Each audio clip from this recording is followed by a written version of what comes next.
بدبختی کی 4 علامتیں ذکر کی تھی، اور آج اللہ تبارک و تعالیٰ کی توفیق اور فضل سے اسی کی ضد اور مقابل نیک بختی کی 4 علامتیں، حقیقی نیک بختی۔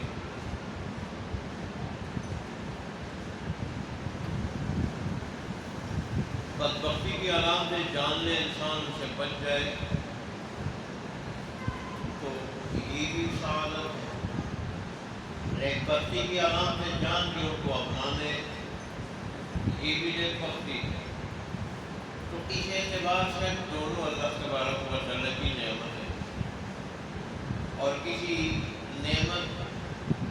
کے حصول کا کوئی موقع مل جائے، کوئی نعمت حاصل ہو جائے، انسان حاصل کر لے، یہ رب کے فضل اور توفیق سے ممکن ہوتا ہے۔ اس پہ بندے کو شکر کرنا چاہیے کہ نقصان کی چیزیں بھی جان لیں، فائدے کی جان لیں، نقصان کی چیزوں سے بچ جائیں، فائدے کی چیزوں کو اپنا لیں۔ تو بدبختی کی 4 علامتوں میں سے پہلی علامت آنکھ کا خشک ہونا تھا، اس سے آنسو کا نہ نکلنا، خوف خدا سے کبھی نہ رونا۔ اللہ والے جن کے دل نرم ہوتے وہ اللہ کے سامنے بڑے گر گراتے، بڑے روتے، بڑے وقت چیختے چلاتے، اس قدر روتے، دل ایسا نرم ہو جاتا ہے، لوگ سمجھتے ہیں دوڑتے ہوئے آتے ہیں کہ کہیں تکلیف ہو رہی ہے، لیکن تکلیف نہیں، سجدے میں پڑے ہوتے ہیں، اللہ تبارک و تعالیٰ کے سامنے گر گرا رہے ہوتے ہیں، رو رہے ہوتے ہیں، باوجود اس کے کہ اللہ کی توفیق سے زندگی اللہ کی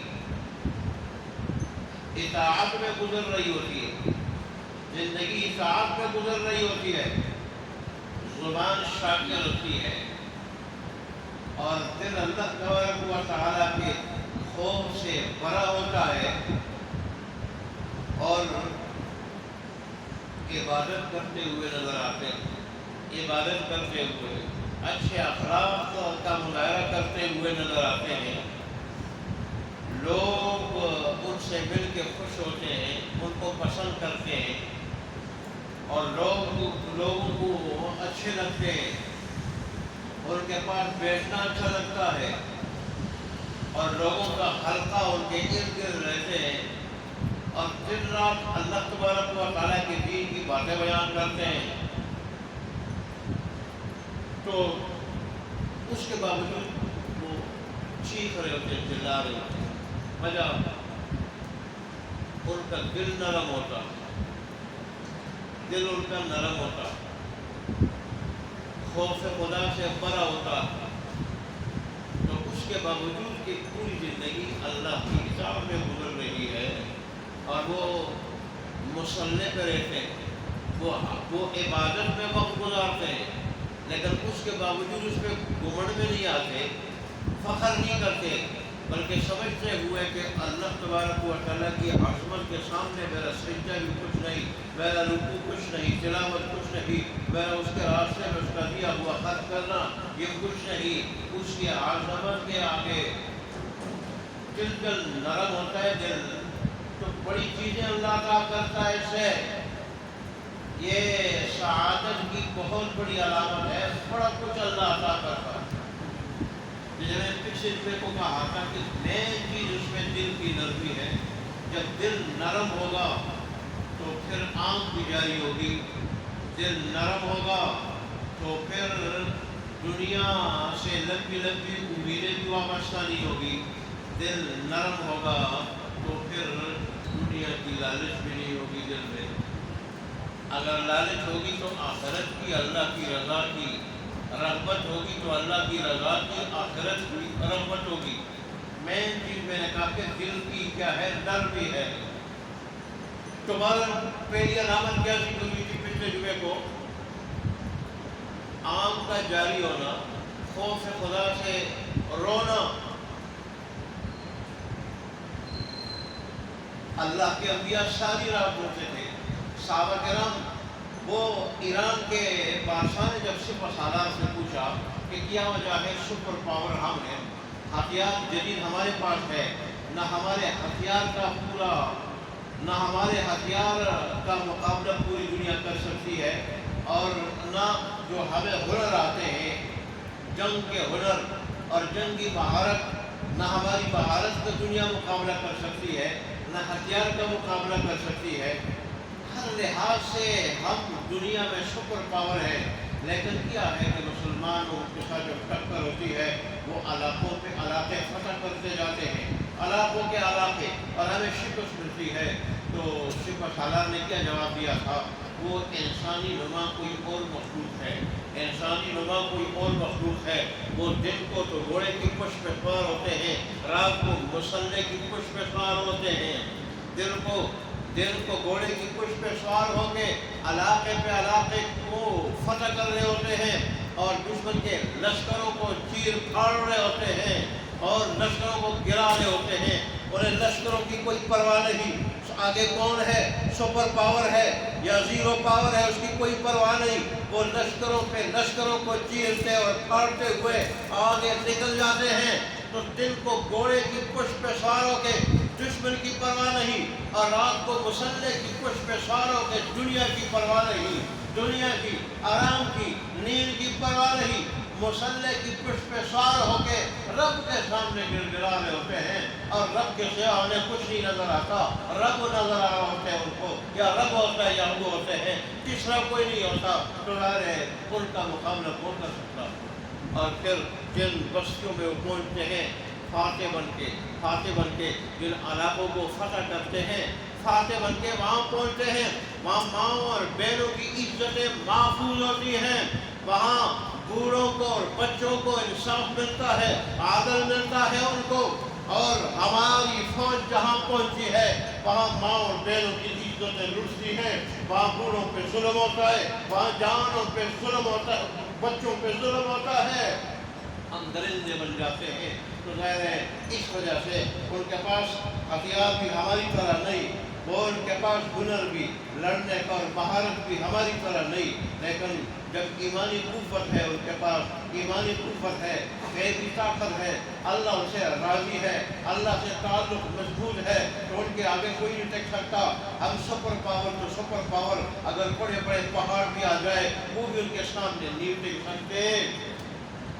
کہ ان کے پاس ایمانی طاقت ہے، ایمانی قوت ہے۔ یہی وجہ ہے حضرت حذیفہ رضی اللہ تعالیٰ عنہ ایک موقع پر کافر نے اسے تلوار دی، دیکھا پیوند لگا ہوا ہے، تلوار کو پیوند لگا ہے، اس نے سامنے لوہا پڑا ہوا تھا، لوہے پہ تلوار ماری، اور پھر کہنے لگا وہ آدمی کافر کہ ہم نے تو سنا ہے اس تلوار سے بڑے بڑے لوہے ٹوٹتے ہیں، دو ٹکڑے ہوتے ہیں، فولاد بھی ٹوٹ پڑتے ہیں، یہ ایسی تلوار ہے، آج میں نے لوہے پہ ماری لیکن لوہے کا کچھ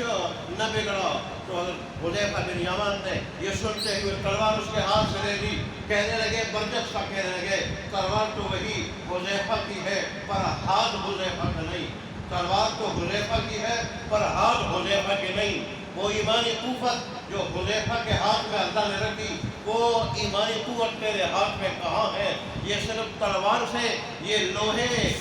پھٹتے نہیں، یہ لوہے جدا نہیں ہوتے، اس کے ٹکڑے نہیں ہوتے، بلکہ تلوار سے کہیں زیادہ ایمانی قوت والا حذیفہ کو جو ہاتھ ہے اس سے یہ دو ٹکڑے ہوتے ہیں، اور اس سے یہ چیرتے ہیں، یہ پھٹتے ہیں، اور ٹکڑے ہو کے جدا ہو جاتے ہیں۔ اور پھر جب وہی تلوار کافر سے بھی اس لوہے پر ایک ضرب لگائی، اس کے دو ٹکڑے کر دیے، اس سے کہا دیکھ تو مجھ سے بغیر زیادہ پہلوان لگتا ہے، زیادہ جنگجو لگتا ہے، زیادہ طاقتور لگتا ہے، زیادہ کڑیل نوجوان لگتا ہے، لیکن اس کے باوجود تجھے اپنی طاقت پہ ناز تھا، جوانی پہ ناز تھا، اور اپنے کڑیل نوجوان ہونے پہ ناز تھا، تو نے پورے زور سے تلوار ماری لیکن لوہے کا کچھ نہیں بگڑا، اور میں نے ایک ضرب لگائی، میں طاقت میں تجھ سے کم تھا، جوانی میں تجھ سے کم تھا، لیکن وہ لوہے کے جو ٹکڑے ہو گئے۔ وجہ یہی ہے میری تلوار میں جو ایمانی، میرے ہاتھ میں جو ایمانی قوت تھی وہ تیرے ہاتھ میں۔ آئے مسلمان، آج یہ واقعہ تجھے سنائے جاتے ہیں لیکن ٹس سے بس نہیں ہوتا تو بڑے بڑے واقعات کو سنتا ہے، ٹس سے بس نہیں ہوتا، آیات سنتا ہے، ٹس سے بس نہیں ہوتا، احادیث سنتا ہے، ٹس سے بس نہیں ہوتا۔ وجہ اس کی کیا ہے؟ اس قرآن پہ عمل نہیں، اخلاص کے ساتھ اس قرآن پہ عمل نہیں۔ قرآن پس پش ڈال دیا ہے، قرآن کی طرف پش کر دی ہے، رخ موڑ لیا ہے تو قرآن کو جانتا نہیں، قرآن پہ عمل کرتا نہیں، تو آج جب تیرے ہاتھ میں وہ ایمان قوت ہے، نہ زبان میں وہ تاثیر ہے، نہ تیرا وہ روب ہے، دبدبا ہے کہ تجھے صلاح الدین ایوبی سمجھ کے کافر دور بھاگے، تجھے ٹیپو سلطان سمجھ کے انگریز تجھ سے دور بھاگے، دشمن تجھ سے دور بھاگے، محمد بن قاسم سمجھ کے دشمن تجھ سے نرلتا ہے۔ وجہ یہی ہے، قرآن بھی وہی ہے، موجود ہے، دین وہی ہے، موجود ہے، رب وہی ہے، موجود ہے، تھا، رہے گا، ہمیشہ ہمیشہ سے ہے، ہمیشہ ہمیشہ کے لیے رہے گا، وعدے اس کے وہی، وعید وہی، لیکن آج تو مسلمان نہیں رہا۔ اس لیے ہماری آنکھیں خشک ہو چکی ہے کہ ہم میں وہ عمل نہیں، ہم میں وہ اخلاص نہیں، قرآن پہ عمل ہم نے چھوڑ دیا ہے، قرآن سننا چھوڑ دیا ہے۔ قرآن پہ عمل کا جذبہ تو تب ہوتا ہے پھر انسان قرآن کو سنے، ہم سنیں گے نہیں تو پھر جذبہ قرآن پہ عمل کا کیسے بیدار ہوگا؟ ہم قرآن پہ عمل کیسے کریں گے؟ آج ہم موسیقی سننے کے لیے تو تیار ہیں، غیبت تو 3 گھنٹے سننے کے لیے آپ تیار ہیں، کسی کے پاؤں کاٹنے، ٹانگے کھینچنے کے منصوبوں کے لیے 10 گھنٹے تو ہمارے پاس ہوتے ہیں، دوسروں کے خلاف شرارتیں کے لیے 24 گھنٹے ہمارے پاس ہے۔ اگر نہیں ہے ٹائم ہمارے پاس تو اللہ اس کے رسول کی بات سننے کے لیے نہیں، تو ظاہر ہے جب قرآن کو سنیں گے نہیں، قرآن کا اثر دل پہ کیا ہوگا۔ حالانکہ رسول اللہ نے فرمایا کہ جیسے لوہوں کے لیے بھٹی ہوتی ہے اور لوہے کا زنگ اتر جاتا ہے بھٹی سے، اسی طرح کے انسانی جو دل ہے ان پر بھی زنگ لگ جاتا ہے، اور اس کی بھی ایک بھٹی ہے، وہ بھٹی دلوں کے زنگ کو اتار دیتی ہے۔ پھر فرمایا وہ بھٹی اللہ کا قرآن ہے، وہ اللہ کا قرآن ہے، اللہ کا کلام ہے۔ جو بھی اس قرآن کو سنتا ہے، اس کلام کو سمجھتا ہے اور پھر اس پہ عمل کرتا ہے، قرآن کو سینے لگا کے اس کو سیکھتا ہے، سمجھتا ہے، اس پہ عمل کرتا ہے، اس کی برکت سے اللہ دلوں کا زنگ اتار دیتا ہے۔ اللہ نے قرآن بھیجا اس لیے ہے کہ اس سے بیمار دلوں کا زنگ اتار دے، لیکن آج مسلمان کے پاس اس قرآن کے لیے وقت نہیں۔ وقت دنیا کے لیے تو سارا وقت ہے، دنیا کمانے کے لیے سارا وقت ہے، دنیا کمانے کے لیے جمعہ نہیں دیکھتا، اتوار نہیں دیکھتا، رات کو نہیں دیکھتا، دن کو نہیں دیکھتا، یہ نہیں دیکھتا کتنے گھنٹے میں دنیا کما رہا ہوں، کما چکا ہوں۔ گرمی کو نہیں دیکھتا، گرمی میں بیٹھ کے اپنا بیڑا غرق کر لیتا ہے، یہ سیاہ ہو جاتا ہے، یہ کالا ہو جاتا ہے دنیا کے لیے، اس کی کوئی پرواہ نہیں جو ٹک کے آ جائے۔ آج اگر اسے کوئی چیز نہیں چاہیے، وہ اللہ کا دین ہے جو اس کی دنیا بھی بنا دیتا ہے، اس کی آخرت بھی بنا دیتا ہے اور حقیقی زندگی بھی عطا کر دیتا ہے، جو دلی سکون کا نام ہے، دل سکون کا نام ہے۔ تیرے پاس سارے خزانے مگر دل سکون نہیں، کوئی فائدہ نہیں۔ دنیا کی بادشاہت ہے، دل کا سکون نہیں، اس کا کوئی فائدہ نہیں۔ بادشاہ ہونے کے باوجود، ساری دنیا ہونے کے باوجود ایک دن اپنی زندگی کو ختم کر دیتا ہے ایسا انسان جیسے دل کا سکون نہ ملے، دل کا سکون میسر نہ ہو، اور دل کا سکون اللہ دیتا ہے قرآن سے، دین سے، جس سے مسلمان ہٹا ہوا ہے۔ آج دیکھیں بہنیں بھائیوں سے ناراض ہیں، بھائی بہنوں سے ناراض ہیں، بھائی آپس میں ناراض ہیں، ایک دوسرے سے ایسے اجنبی ہیں گویا ماں باپ نے جنا نہیں تھا، گویا ایک گھر میں یہ پلے نہیں تھے، بڑے نہیں تھے، ایسے ایک دوسرے سے اجنبی ہے، ایک دوسرے سے ایسے ناشنا ہیں، اور ایک دوسرے کے ایسے دشمن، ایک دوسرے سے نفرت کرنے والے۔ وجہ کیا ہے؟ ہم نے غیر دین کو گھر کے اندر داخل کر دیا، دین کو گھروں سے نکال دیا، جو ہم نے غیروں کی رسموں کو گھروں میں داخل کر دیا، غیروں کی تہذیب کو گھروں میں داخل کر دیا۔ رات کو 2 بجے تک یا صبح اذانوں تک اب ہاتھ میں موبائل لے کے یا کمپیوٹر پہ بیٹھ کے، نیٹ پہ بیٹھ کے ہم ساری رات جاگتے ہیں۔ اذان جب ہوتی ہے تو مؤذن کہتا ہے آؤ کامیابی کی طرف، آؤ نماز کی طرف، اس وقت ہم سو جاتے ہیں۔ عملاً ہم اللہ کو جواب دیتے ہیں اللہ کی طرف بلانے والے کو، پکارنے والے کو ہم جواب دیتے ہیں ہم نہیں آتے، عملاً ہم یہ جواب دیتے ہم نہیں آتے، کامیابی کی طرف نہیں آتے، نماز کی طرف نہیں آتے۔ اللہ کہتے ہیں آ جاؤ، ہم کہتے ہیں نہیں آتے، ہم سوتے ہیں۔ اللہ ساری رات کہتا ہے کہ سو جاؤ، صبح تمہیں تہجد کے وقت تہجد پڑھنی ہے، تہجد پڑھنا ہے، اور صبح فجر کی آذان کے بعد نماز پڑھنی ہے، جمعہ میں حاضر ہونا ہے۔ تو اس وقت کی جب ساری رات اللہ کی طرف سے ندا آتی ہے سو جاؤ، ہم سوتے نہیں، عملاً انکار کرتے ہیں۔ جب مؤذن ندا کرتا ہے وہ کہتا ہے کہ آ جاؤ کامیابی کی طرف، آ جاؤ نماز کی طرف۔ دیکھیں نماز کے اندر وہ موجود ہے، نماز کے اندر اور 5 وقت کا وہ ندا ہمیں دی جاتی ہے، آؤ نماز کی طرف، آؤ کامیابی کی طرف۔ اللہ نے کیا بتا دیا ہمیں کہ اگر کامیابی تم چاہتے ہو، دنیا کی بھی آخرت کی بھی، اس کا پہلا زینہ جو ہے وہ نماز ہے، پہلی سیڑھی اس کی نماز ہے۔ اور کیوں نہ ہو، جب رسول اللہ دنیا میں جا رہے تھے تو اللہ کے حبیب اس امت کے لیے سب سے بہترین چیز جو سمجھ رہے تھے، سب سے زیادہ ضروری چیز جو سمجھ رہے تھے، کامیابی کا سب سے بڑا زینہ جو سمجھ رہے تھے وہ نماز تھی۔ یہی وجہ ہے کہ آپ کی روح اس حالت میں پرواز کر گئی تھی کہ آپ ارشاد فرما رہے تھے صلاۃ صلاۃ صلاۃ، نماز نماز نماز۔ یہ نماز کا لفظ کہہ کہ نماز کی حفاظت کرو، نماز کی حفاظت کرو، نماز تمہاری ضائع نہ ہو جائے، یہ الفاظ کہتے ہوئے روح پرواز ہو گئی تھی۔ اب جتنی زیادہ چیز رسول اللہ نے سمجھی تھی ہمارے واسطے، اللہ نے سمجھی ہے ہمارے واسطے، اور اس نے فرمایا سب سے پہلے حساب ہوگا قیامت کے دن بھی تو نماز کا ہوگا۔ نماز پڑھو گے تو روح آسانی کے ساتھ، راحت کے ساتھ نکلے گی، قبر کھلے گی، جہاں تک نظر جائے گی وہاں تک قبر کھلے گی قیامت کے دن۔ اور نماز قبر کے اندر روشنی پیدا کرے گی، یہ نماز پورے سورات پہ بھی روشنی دے گی، اور یہ نماز سب سے پہلے حساب نماز کے بارے میں ہوگا۔ جو اس میں کامیاب ہوگا اللہ کی رحمت سے امید ہے باقی ساری چیزوں میں کامیاب ہو جائے، اور یہ بھی ممکن ہے اللہ کی رحمت سے بعید نہیں کہ نماز میں ہی کامیاب ہو جائے اور پھر اللہ اس کو معاف کر دے، کہہ دے کہ میرے بندے جب تو اتنا پکا نمازی تھا، تو جماعت کے تکبیر اللہ کے بغیر نماز نہیں پڑھتا، پابندی کے ساتھ نماز پڑھتا تھا، اور نماز سے میں خوش ہوتا تھا، نماز سے میں خوش ہوتا تھا، اتنا خوش ہوتا تھا، تیرے لیے میں نے معراج قرار دیا تھا، اور بڑے وعدے تھے۔ ایک بار یہ تھا پہلا حساب نماز کو لوں گا، اور چیزیں ضائع ہو یا نہ ہو، نماز ضائع نہ ہو، یہ میں نے تجھے حکم دیا تھا، تو نے اس کی لاج رکھی، نماز کی حفاظت کی، آج نماز میں تو کامیاب ہو گیا، میرے بندے جا میں تجھے معاف کروں۔ لیکن آج نماز کا یہ حال ہے کہ مسجد کے پڑوس میں رہتے ہوئے ہم تکبیر اللہ کے ساتھ نماز نہیں پڑھتے، جماعت کے ساتھ نماز نہیں پڑھتے، کتنی بدبختی کی علامت ہے۔